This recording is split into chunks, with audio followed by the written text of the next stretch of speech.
اعوذ باللہ من الشیطان الرجیم، بسم اللہ الرحمن الرحیم۔ سورہ مومنون۔ عظیم اور دائمی رحمتوں والے خدا کے نام سے۔ یقیناً صاحبان ایمان کامیاب ہو گئے جو اپنی نمازوں میں گڑ گڑانے والے ہیں اور لغو باتوں سے آراز کرنے والے ہیں اور زکوٰۃ ادا کرنے والے ہیں اور اپنی شرمگاہوں کی حفاظت کرنے والے ہیں، علاوہ اپنی بیویوں اور اپنے ہاتھوں کی ملکیت کنیزوں کے کہ ان کے معاملہ میں ان پر کوئی الزام آنے والا نہیں ہے۔ پھر اس کے علاوہ جو کوئی اور راستہ تلاش کرے گا وہ زیادتی کرنے والا ہوگا، اور جو مومنین اپنی امانتوں اور اپنے وعدوں کا لحاظ رکھنے والے ہیں اور جو اپنی نمازوں کی پابندی کرنے والے ہیں، در حقیقت یہی وہ وارثان جنت ہیں جو فردوس کے وارث بنیں گے اور اس میں ہمیشہ ہمیشہ رہنے والے ہیں۔ اور ہم نے انسان کو گیلی مٹی سے پیدا کیا ہے، پھر اسے ایک محفوظ جگہ پر نطفہ بنا کر رکھا ہے، پھر نطفہ کو علقہ بنایا ہے اور پھر علقہ سے مغزہ پیدا کیا ہے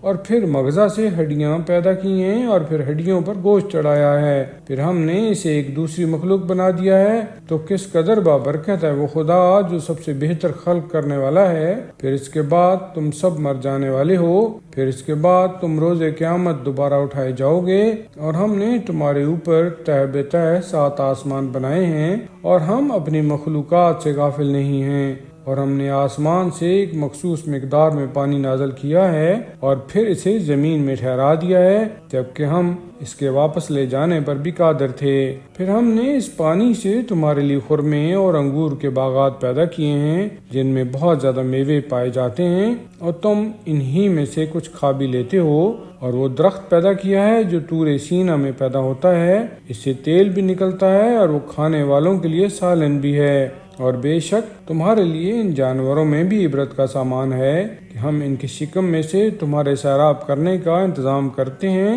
اور تمہارے لیے ان میں بہت سے فوائد ہیں اور ان میں سے بھی تم کھاتے ہو، اور تمہیں ان جانوروں پر اور کشتیوں پر سوار کیا جاتا ہے۔ اور ہم نے نوح کو ان کی قوم کی طرف بھیجا تو انہوں نے کہا کہ قوم والو، خدا کی عبادت کرو کہ تمہارے لیے اس کے علاوہ کوئی خدا نہیں ہے، تو تم اس سے کیوں نہیں ڈرتے ہو؟ ان کی قوم کے کافر اوصا نے کہا کہ یہ نوح تمہارے ہی جیسے انسان ہیں جو تم پر برتری حاصل کرنا چاہتے ہیں، حالانکہ خدا چاہتا تو ملائکہ کو بھی نازل کر سکتا تھا، یہ تو ہم نے اپنے باپ دادا سے کبھی نہیں سنا ہے۔ در حقیقت یہ ایک ایسے انسان ہیں جنہیں جنون ہو گیا ہے، لہذا چند دن ان کے حالات کا انتظار کرو۔ تو نوح نے دعا کی کہ پروردگار، ان کی تکذیب کے مقابلوں میں میری مدد فرما۔ تو ہم نے ان کی طرف وحی کی کہ ہماری نگاہ کے سامنے اور ہمارے اشارہ کے مطابق کشتی بناؤ، اور پھر جب ہمارا حکم آ جائے اور تنور ابلنے لگے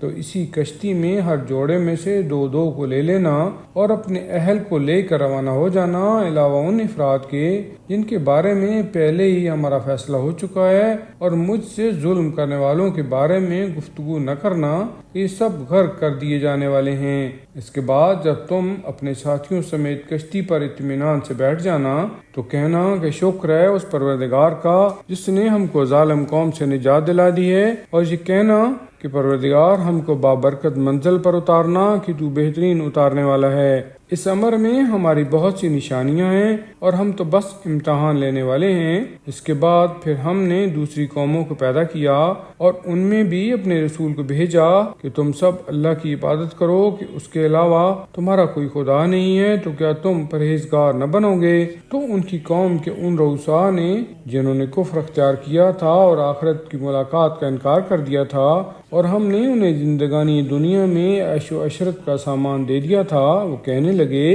کہ یہ تو تمہارا ہی جیسا ایک بشر ہے، جو تم کھاتے ہو وہی کھاتا ہے اور جو تم پیتے ہو وہی پیتا بھی ہے، اور اگر تم نے اپنے ہی جیسے بشر کی اطاعت کر لی تو یقیناً خسارہ اٹھانے والے ہو جاؤ گے۔